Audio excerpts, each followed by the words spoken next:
Thanks for tuning in. I see you're passionate about your future, so we're going to dive right into it. Like I mentioned in my previous video, I will be covering my second strategy that I use to extract money out of the market. I said second strategy because this is a secondary strategy.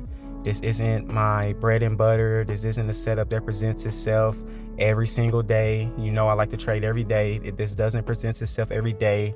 When I see it, it doesn't present itself multiple times in my sesh. So this is a secondary strategy. You know, I'd rather take supply and demand, obviously, but this is just a setup where if I see it and I like it and price respects it, then I'll take it. So in this video, I will be covering support and resistance and how I take that setup.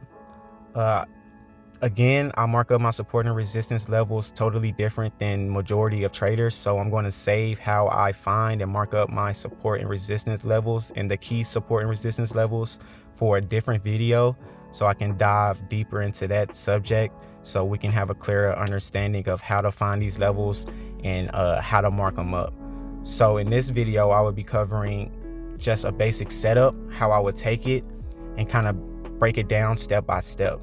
So what we have here is the market just regular, right? I come to the session and this is what the market looks like. So real quick, what you have to understand about support and resistance is two things. Number one, support is, when I think of support, what supports you, right? When you're walking around the ground, right? The floor, some type of level. So I think of support as the bottom, the floor, right? Number two is resistance. When I think of resistance, I think of can't like get out of. So like the ceiling, the top, the roof. So when we think of resistance, we need to think of the top. Whatever you need to correlate with that to make that stick, both of those, then just do whatever you need to do. But that's what I think of when I think of support and resistance, is support being the floor, supporting price, and resistance being the ceiling, kind of rejecting price, right? Keeping price in. So I come to the market and we see here that price necessarily doesn't want to break below this level.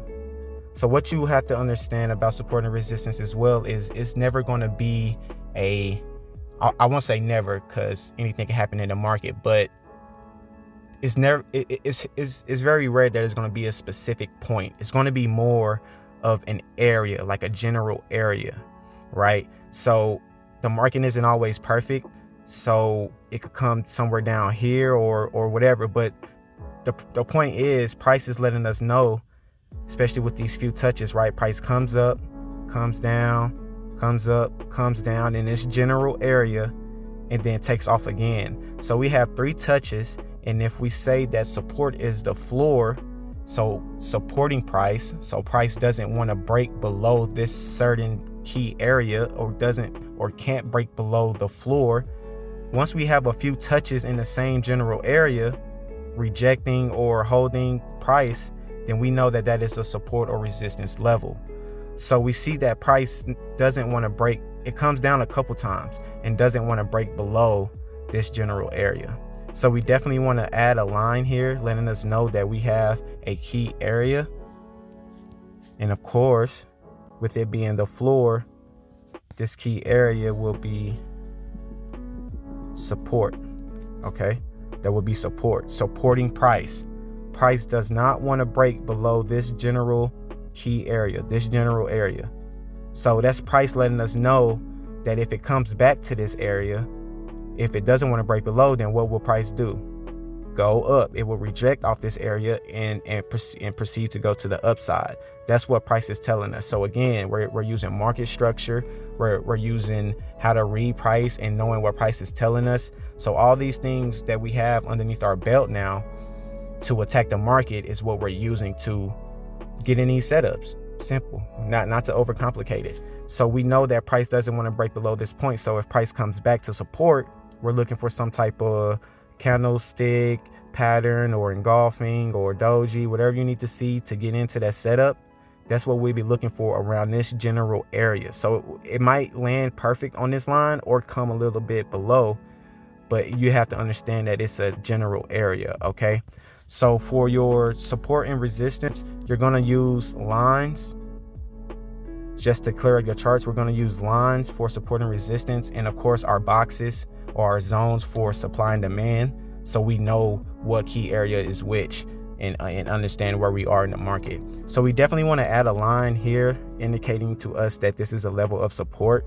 And as you see, we don't see any demands, we don't see any supplies or anything like that. So the only key area we have to go off of is this support area, is this support level. And of course, we're on the 15-minute time frame as well when we mark up our support and resistance.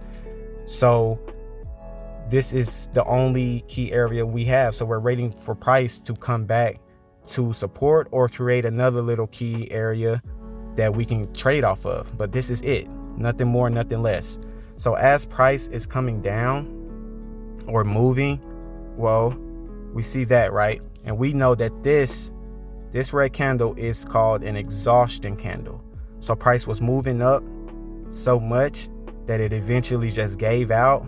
And that's what this is, returning us back to a key area. So this is an exhaustion candle. So we love to see these kind of candles heading to our key area, whether it's supply and demand or support and resistance. We love this, showing us that it wants to go to our key area. And this candle is scaring a lot of traders anyway, and they're getting out, right? The ones that was in this little uptrend or whatever you want to call it, they're getting out. So when we go in for that buy, that's going to give us momentum back to the upside. These people that was in this uptrend, getting out of their positions, will give us momentum to the upside. So that's something we're knowing, right? So we know all these things at this point. Price doesn't want to break below this key area, right? Our support. We have an exhaustion candle to the key area, letting us know that this candle is scaring traders. Price is exhausted. It needs to get more traders in. So we have an exhaustion candle here. So you see price is heading to our support. And like I said, the market isn't perfect. So at this time, I will already be zooming down to the 5-minute just to make sure we're watching price and we see what it's telling us and we're able to read it, right? We don't want to be stuck on that 15-minute time frame too long and miss what price is telling us on the 5-minute. So at this point, we're still reading price. Price hasn't touched our key areas just yet. So at this point, we're still waiting. But like I said, it's a zone. It's more of a general area. So we're just waiting and reading what price is telling us. So we see it kind of breaks below, right?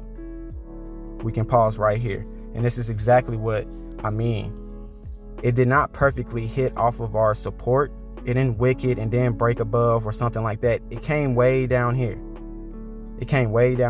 So if we go back and look, let's go back to the 15-minute real quick. If we go back and look, it came way down here. So it broke below this previous price action and it came to like more down here, right? A little lower. So it didn't perfectly hit off of our support and throw us in. But you have to understand that this is a general area. Price doesn't want to break below this general area. If anything, if price broke below this swing low right here, then I would be worried. But it's this area. So just understand that. And that's what makes support and resistance, I believe, at least in my back testing, a lower win percentage than supply and demand, is because it's not too exact, right? We don't know exactly where it's going to go or even if it wants to go there. You know what I mean? It's kind of hard to say because we don't either with supply and demand. But the point is, when supply and demand breaks or throws you in, you know that price is more than likely ready to go in your way. On support and resistance, when you get into this setup, it could still play around, consolidate, break below where you got in, right? Kind of wick you out, but still stay in that general area. So it's still in the support, but now you got to get back in again and all this type of noise and stuff. So it's just not as clear as supply and demand. So for that reason alone, I risk less on support and resistance setups, right? I take them a little different. So I wanted to pause right here because we need to explain what I mean by that. So me personally, I'm waiting for the break of the candle to the upside for me to get into a buy signal. So what that will look like is that gray line right there. That's where I would have gotten in. Let's see here. Stop loss would have been underneath this candle. Obviously, a little room. If you need to go back over our stop loss placement video, go tune into that. We know we give it just a little bit of room. But the point is, when I get in right here, I'm risking less because I know the chances that price wants to return back to support is very high. It might want to come back here, do some other type of price action, consolidate, right? It might even break a little bit below here. So if it does hit my stop loss, I want to be risking less, knowing that it could, more than likely, it will come back to support or resistance before it takes off. So you just have to be wary of that and understand that sometimes price will not always be ready to take off. So on the 5 minute, we're in. We have our 1-to-1, of course. And of course, we're zooming out to the 15 minute here to see what the 15 minute time frame is telling us.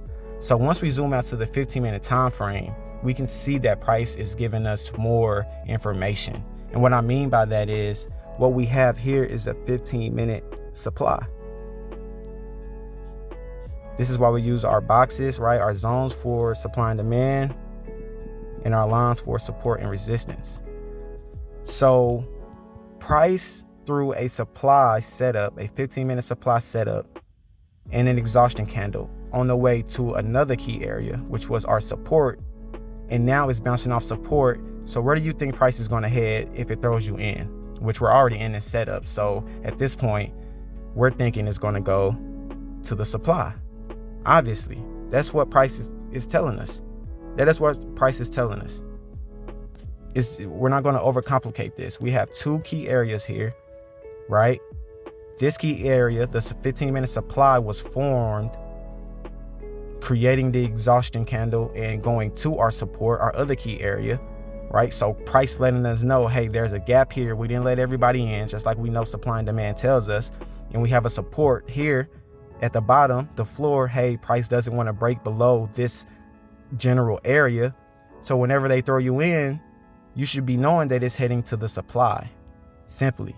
So that is why we also use multiple time frame analysis, and we zoom in and out of the 5 and 15 minute time frame, because you might not see this 15 minute supply on the 5 minute.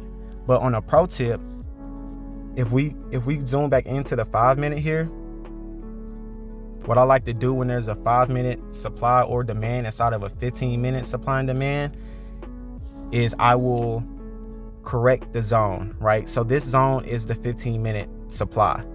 But if you look, we have a 5 minute supply. Let's see here. We have a 5 minute supply right here. That's a 5 minute supply inside of the 15 minute supply. So now this supply is a little more accurate, right? A little bit more sniper. So that is just a pro tip on how to get those more sniper key areas when you're doing that multiple time frame analysis, is to bring those boxes in, zoom them in with you, or you know what I'm saying? Well, really just your boxes, bring those in with you when you see another setup. So at this point we're in, but I'm risking less, but we know where it wants to head because we see the gap in the market. So we're still waiting on price to give us some more action. And I'm letting you know now, I'm not putting my whole position in on this first break of the candle. I'm not. I'm risking less, and I'm going to add positions as it's breaking in my favor, right? I'm not going to be buying high like up in here. I'm going to get in more down here, but I need to see it having some momentum to the upside, and then I will start adding my positions, because I don't want to have my full position here and be in some drawdown, because I know more than likely price will come back to support or resistance, if it's at resistance, before it wants to take off. So I don't want to be in that drawdown. So yes, I get in on that initial right break of the candle because we're supposed to, but I don't add my full position. I'm adding position as it's going in my direction. So let's let price play out here. and you see exactly what I mean. It comes back inside of your zone. Let's pause right here. Price comes back inside of your zone, right? It comes back, you're in drawdown right here. So if you have your real position right here, then you're in some big drawdown right here, and emotions might kick in. You might sell right here and give up. You're trying to cut losses early. So I know that price wants to do this in the first place, and this is a double bottom. This is a W anyway, which is a reversal pattern. So you shouldn't give up on your setup down here in the first place, right? Just on a pro tip, you really need to read price. This is a double bottom, W formation, W pattern, which is a reversal signal. So the people that put their real position in right here, though, is in some drawdown, maybe facing some emotions, and gave up. But as you see right here at this point, when it broke again, I would have added another position because it's going in my favor. Like I said, I add positions as it's going in my favor. So it broke again. It broke above its previous candle again. So now I'm adding another position. And then, you know what I like to do, because we have to, let's zoom out to the 15-minute. Okay, perfect. So we see the 15-minute people just got in right here, right? We're not really worried about their one-to-one because we're just taking it to the supply. I don't play around with support and resistance. I just take it and then I get out because it's weaker than supply and demand. So don't be trying to hold these too long. But anyway, that goal line is where the 15-minute people got in, right? So even though I added another position right here because it broke in my favor, it broke above its previous candle and it's going in my favor now, I'm not going to add my third and final position until it breaks this 15-minute candle, right? Until the 15-minute people get in. So as price is coming up right here, I only have two positions in. This first one, it pulled back, it broke above again, so I got my second one in, and now it's going in my favor.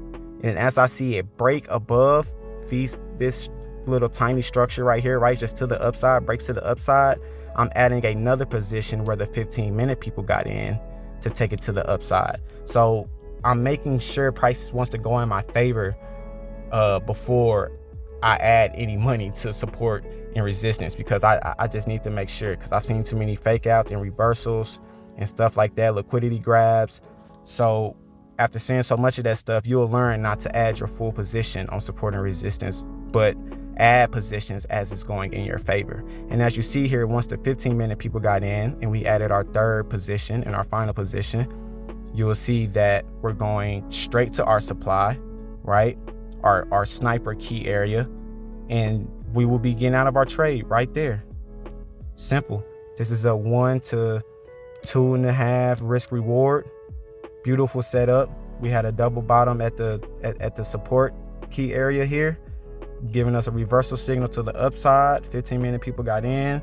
It created this supply, another key area to where it might head to fill in gaps. I mean, this is textbook stuff here. It's the same thing after understanding to risk less and build on and stack your positions as it's going in your favor. That's really the key here, is to stack as it's going in your favor.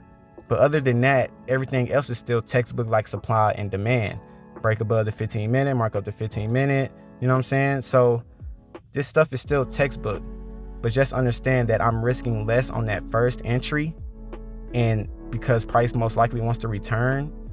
And then once it breaks above or is going in my favor, then I'm getting in or stacking positions as it's going in my favor. And once it breaks the 15-minute or breaks some type of little structure to the upside or something like that, I will add another position then in order to take it to TP or the next key area. So that's how I take my support and resistance. This was a support setup, so I'll find a resistance setup as well, and we'll do a video over that so we can get a clear understanding of that as well and see some other price action with it. And then we'll dive into how I actually find and mark up my support and resistance key levels. So that's all I have for you guys. If you liked what we covered, please like, comment, subscribe, hit that share button, hit that notification bell. Definitely want to be notified when I post my next vid. I like support and resistance. a lot of people trade support and resistance, so I had to find another way to trade it to make sure it works for me. Again, you should be tailoring these strategies to you and who you are. So, hey, this is how I take it, and it is what it is. That's it. That's all she wrote. Like I said, this is my secondary strategy. So I'm always looking for supply and demand first, but if support and resistance is there, I will take it. So hit the comment section on maybe how you take your support and resistance, or if you even use support and resistance as a strategy, and we can chop it up there. I'm Mr. Unorthodox. Keep thinking outside the box. Peace out.